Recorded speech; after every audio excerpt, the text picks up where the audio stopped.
श्री राम जय राम, जय जय राम। श्री राम जय राम, जय जय राम। श्री राम जय राम, जय जय राम।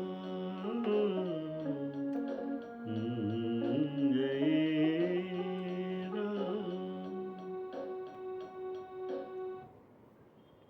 आदरणीय सभी श्रोताओं को सादर सप्रेम राम राम कहकर आज का प्रसंग श्री राम कथा शुरू करने जा रहा हूँ। बोलिए सियावर रामचंद्र की जय। आपने सुना था श्री रामचंद्र जी भगवान अपने भ्राताओं और हनुमान जी को साथ लेकर उपवन में गए थे। तो वहाँ सनकादि चारों मुनियाँ ब्रह्मधाम से आए, प्रभु को स्तुति किए, प्रभु उनका स्तुति किए, उनको प्रशंसा किया। तब उन्होंने भक्ति वर मांगा, श्री राम जी ने उनको भक्ति वर दिया। तब ये ब्रह्मधाम को चले गए। अब तीनों भाई श्री राम जी को प्रणाम करते हैं। क्यों? कुछ काम है। तो कैसा काम? ये बताने में संकोच होता है। तो सभी हनुमान जी की ओर देखते हैं कि हनुमान जी हमारे बात को तो कह दें। तब हनुमान जी प्रभु को सिफारिश करते हैं कि भरत जी कुछ तो पूछना चाहते हैं, अगर आपका इजाजत हो तो ये आपको पूछेंगे।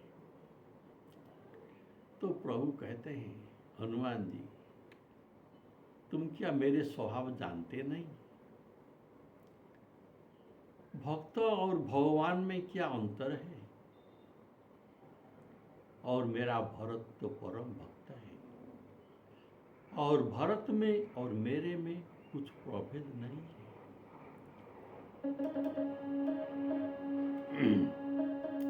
तुम जानो कपि मोर सुभाऊ,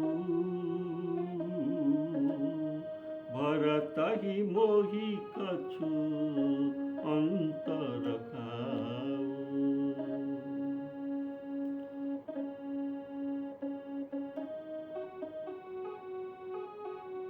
तुम जानो कपि मोर सुभाऊ, भरत ही मोहि कछु अंतर खाऊ। सुनी प्रभु वचन भरत गहे चरणा, सुनहु नाथ प्रणतारति हरणा। सुनी प्रभु वचन भरत गहे चरणा। नाथ नमो। भरत जी कहते हैं, प्रभु मैं जो कुछ प्रश्न पूछना चाहता हूँ, प्रश्न कौन पूछते हैं? जिसके मन में संदेह है, वो किंबा शोक है, ये प्रश्न पूछते हैं। लेकिन मेरे मन में कुछ भी शोक संदेह भ्रम नहीं है। ये आपकी कृपा से मेरे मन में ये कुछ भी नहीं है। नाथ न मोहि संदेह कछु, सपने हूँ शोक न मोह। केवल कृपा तुम्हारे ही चिदानंद संदोह। श्री राम जय राम।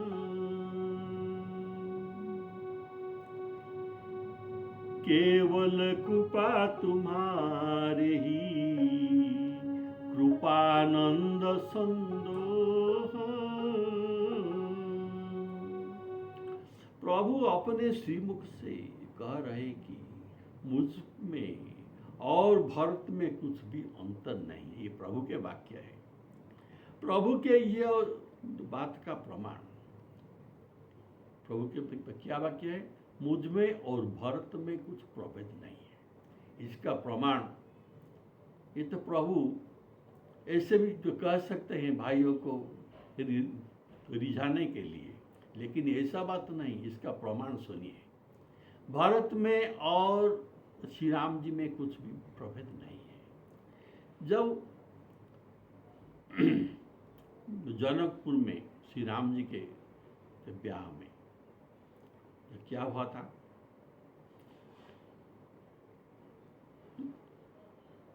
श्री राम जी तो धनु तोड़ दिया और दशरथ जी के साथ भरत जी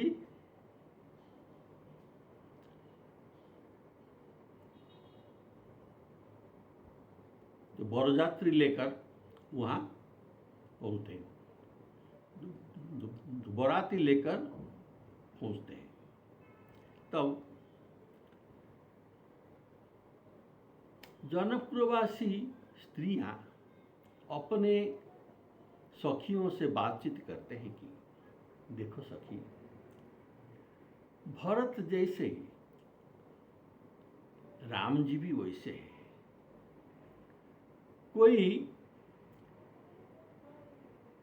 ऐसा हठात तो कह नहीं सकता कि ये भरत है और ये राम है। इनके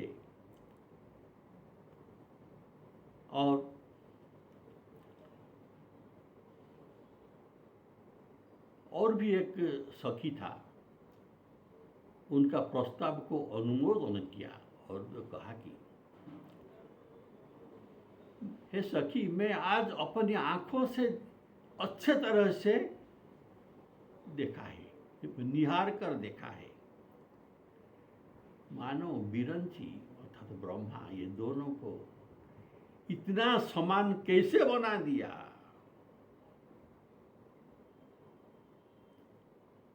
और ऐसा ही है कि इनका जो बयस कुछ घंटों तो डिफरेंस है और तो ज़्यादा नहीं, इसीलिए कहते हैं दोनों का बयस एक है, शरीर भी एक है, एक समान। वर्ण राम जी के श्याम वर्ण और भरत जी के श्याम वर्ण, सोई रूप राम जी के जो रूप, भरत के भी सोई रूप। और सखी तुमको क्या कहूं, इनके समान भी ये बातचीत और चाल भी चलते हैं। राम जी का जैसे चाली, भरत जी का भी वैसे ही चाली है, तो उनमें कुछ भी प्रभेद नहीं है। जनकपुर वासिया प्रमाण देते हैं। भरतु राम ही की अनुहारी, सहसा लखी न सकही नर नारी। और कहा एक में आज निहारे, निहारे अच्छी तरह से देखा है कि जनु बिरंची निज हाथ संवारे। बय बपु बरन, बय बपु बरन, रूप सोयाली, सीलु सनेहु, सरिस समचाली। श्री राम जय राम, श्री राम और भरत जी के रूप में इतना सामंजस्य है कि अयोध्या के लोग भी भरत जी को देखकर राम जी के रूप का भ्रम ले आते हैं। तो राम जी का रूप के भ्रम में भरत जी को प्रणाम करते हैं, जय श्री राम राम जी। तो भरत जी सकुच जाते हैं, ये तो राम जी मेरे स्वामी है, मैं तो सेवक हूँ, लेकिन लोग मुझे राम जी समझते हैं और मुझे प्रणाम करते हैं। तो क्या कहा जाए, ज्ञानी नाम अग्रवण्य हनुमान जी जब औषधि पर्वत लेकर अयोध्या में भरत जी को मिलते हैं, ये बात आप जानती हैं। तब हनुमान जी भरत जी के बाण से मूर्छा हो गए थे। जब इनका चेतना आई तब ये देखते हैं भरत जी को पहली बार, तो ये भी भ्रम में पड़ गए, राम जी यहाँ कैसे आ गए, बोलिए सियावर रामचंद्र की जय। तो ये भी बड़े घबरा गए, क्या लंका के युद्ध समाप्त हो गया, सब कुछ ठीक हो गया, और राम जी यहाँ कैसे इतना जल्दी यहाँ आ गए।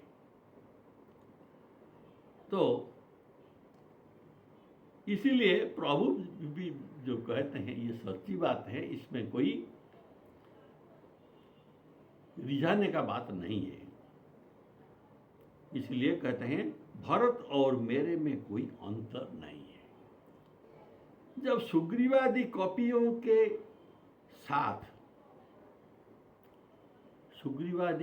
के साथ प्रभु पुष्पकजान में अयोध्या लौट रहे थे, तब हनुमान जी समेत सभी वानरों वीर सुंदर मनोहर मनुष्य शरीर धारण करके आए थे। तो हनुमान आदि सब वानर वीरा धरे मनोहर मनुज शरीर। और ये सब पहुंचे मनुष्य के रूप में अयोध्या पहुंचे, अपना वानर रूप में नहीं, वही रूप में पहुंचे। फिर भी श्री राम जी उन्हें कपि संबोधन करते हैं। हनुमान जी और सभी तो वहाँ मनुष्य रूप में तो वो पहुंचे, फिर भी कपि संबोधन प्रभु करते हैं हनुमान जी को। इसमें तात्पर्य यह है कि श्री राम हनुमान जी का शरीर मानव शरीर था, लेकिन ये बंदर का मुख ये छोड़े नहीं थे, अर्थात ये अपना जो वानर मुख को त्याग नहीं किए थे। और जो कपि संबोधन, इसीलिए श्री राम जी ने कपि कहा। और कपि का ये दूसरी अर्थ होते हैं कि कपि अर्थात कम पिबत इति कपि, कम अर्थात अमृत, भक्ति अमृत पिबत इति कपि। बोले श्यावर रामचंद्र की जय। अर्थात ये नित्य भक्ति रसामृत पीते रहते हैं, इसलिए भी इनका नाम कपि है।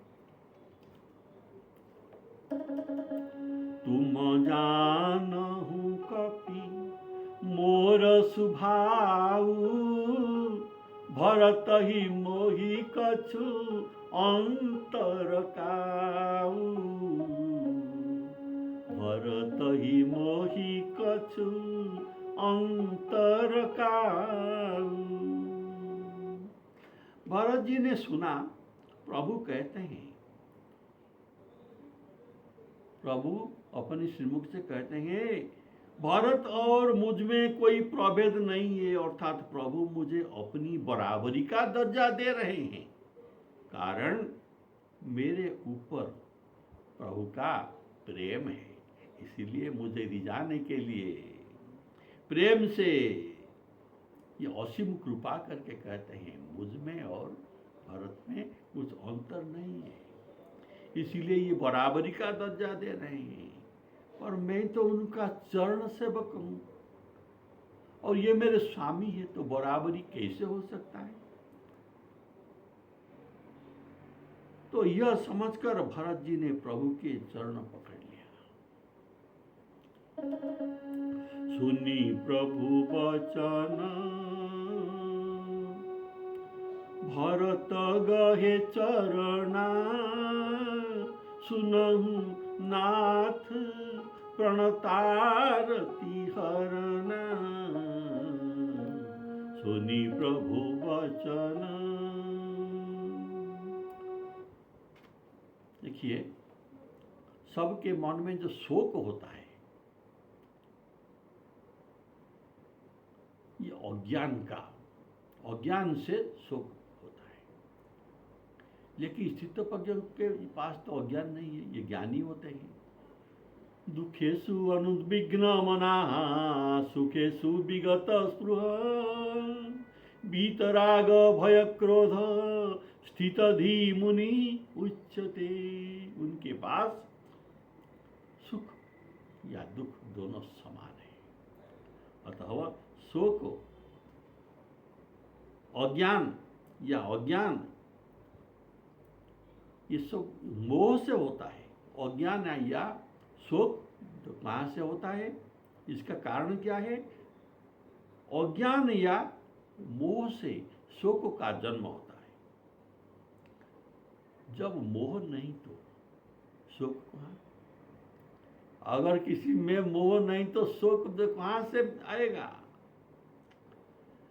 इसीलिए भरत जी कह रहे हैं, हे नाथ, मैं जो प्रश्न पूछने जा रहा हूं ये संदेह और मोह के कारण नहीं है। मेरे में मोह और संदेह बिल्कुल नहीं है।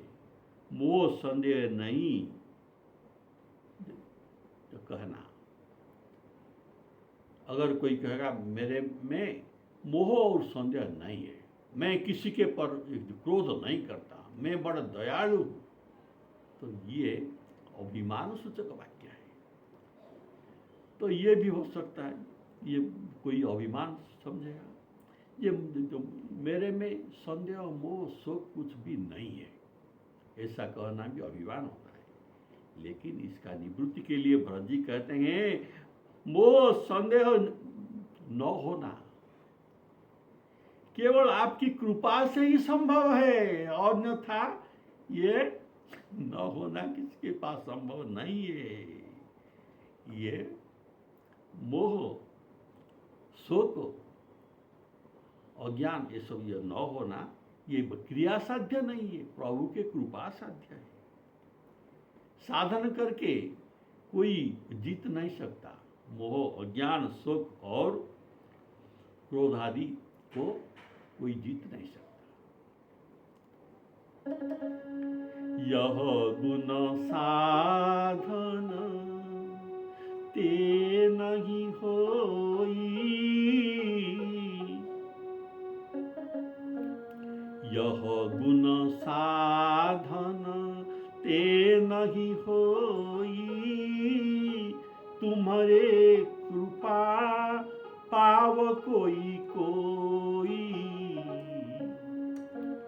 तुम्हारे कृपा पाव कोई कोई। इसीलिए भरत जी जब तो कहते हैं, नाथ न मोहि संदेह कछु, कुछ भी संदेह नहीं है। सपने हूँ शोक न मोह, सपने हूँ शोक न मोह। तो कैसे? केवल कृपा तुम्हारे ही, कृपानंद संग। भरत जी कहते हैं, हे दया सागर, मैं एक धृष्टता करता हूँ, मैं आपके सेवक हूँ और आप अपने दासों को सुख देने वाले हैं। अर्थात मैं जो पूछना चाहता हूं इसे कहकर मुझे सुख दीजिए, मुझ जैसे सेवक को आप सुख दीजिए। हे रघुराज, वेद पुराणों ने संतों की महिमा बहुत प्रकार से गाई है। वेदों में, पुराण में संतों की महिमा बहुत प्रकार से कही गई है। फिर आपने भी अपने श्रीमुख से उन्हीं संत के महिमा गाई है और उनके बड़ाई की है। बड़ाई अर्थात इनका प्रशंसा की है। कारण ये संतों पर आपका अधिक प्रेम है, जो आपने उनके बैठने के लिए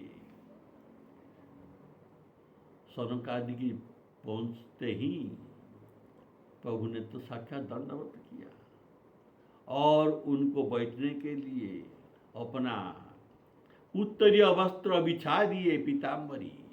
हे प्रभु, मैं उनके लक्षण जानना चाहता हूं। आप कृपा सिंधु हैं और गुण ज्ञान का निपुण है। हे शरणागत के पालक, सुनिए, मुझे संत और असंत का लक्षण दोनों में प्रभेद क्या है, अलग अलग करके मुझे समझा बुझा कर मुझे कहिए। बोलिए श्यावर रामचंद्र की जय।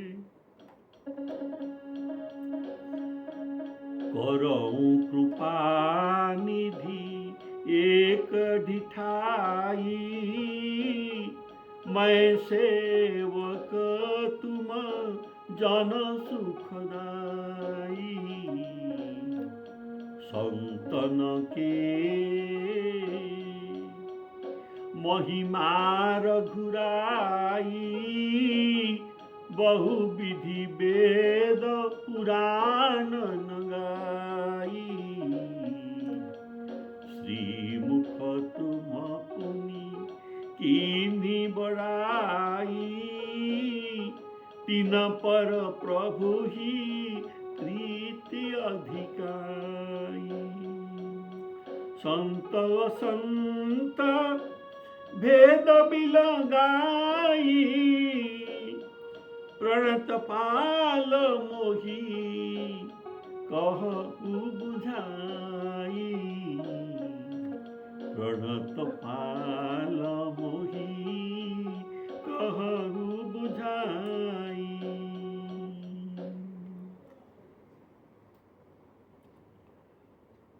भरत जी तो स्वयं संत है। भरत जी स्वयं संत है। संतों के लक्षण से वे अपरिचित नहीं और वेद पुराण भी पढ़े भी है। अतः जानी हुई बात को पूछना, ये तो सब जानते हैं, फिर भी पूछते हैं। इससे क्या होता है, उत्तर देने वाले के लिए व्यर्थ कष्ट होता है। जो उत्तर देगा इनका, उनको व्यस्त कष्ट होता है। फिर भरत जी इतना बड़े संत होकर क्यों पूछते हैं? और जो कहते हैं मुझे मोह शोक संदेह कुछ भी नहीं है, नाथ न मोहि संदेह कछु, सपने हूँ शोक न मोह। तो किस लिए पूछते हैं? इसका कारण है, मैं आपसे उनकी महिमा सुनना चाहता हूं। मैं आपके श्रीमुख से अपने महिमा, इनके महिमा सुनना चाहता हूं। यह मेरे भूल है, मेरे धृष्टता है, मैं जानता हूं, लेकिन आपके मुख से मैं सुनना चाहता हूं। तो तुम तो जानते हैं, तो मेरे मुख से क्यों सुनना चाहते हैं? इसका उत्तर है कि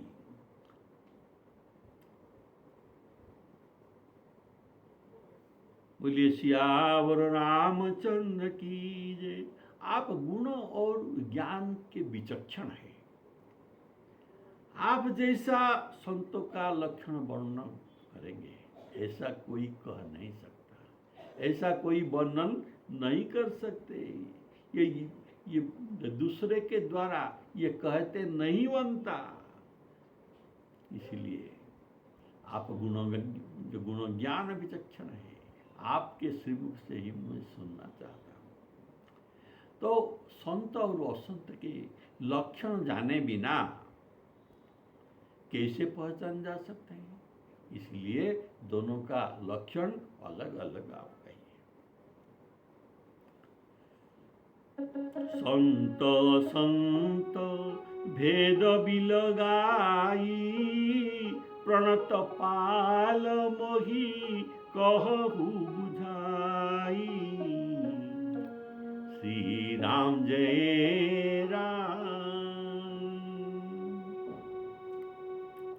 तो श्री राम जी उत्तर देते हैं, हे भ्राता सुनो, सभी विषय वस्तु के आरंभ में उपक्रम कहा जाता है, इसके बाद विषय वस्तु कहा जाता है और अंत में विषय वस्तु का उपसंहार किया जाता है। तो विषय वस्तु के 3 अंग होता है।